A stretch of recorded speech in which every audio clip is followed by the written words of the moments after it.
The next section is the one that I consider probably the easiest to manipulate, and the reason that I believe that everyone's scores go up dramatically after bankruptcy, and it's the amount owed section, and that counts for 30% of your credit score. Now, what does that mean? Well, it means, although there are different things about it, how much debt do you have?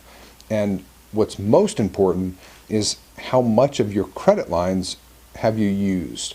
So in general, right, if you have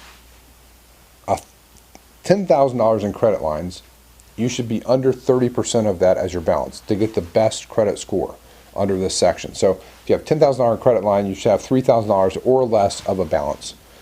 As it gets higher and higher and higher, as it goes over 50% and 70% and 80%, it starts to lower your credit score.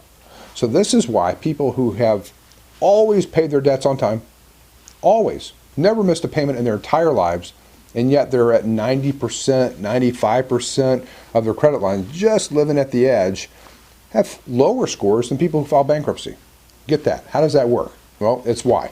Because if your balances to your credit lines are super high, it's going to lower your scores. All right? So this is why when people file bankruptcy, it wipes out all the ratios. So there aren't now problems with being 90 or 100 or 200% over the credit line.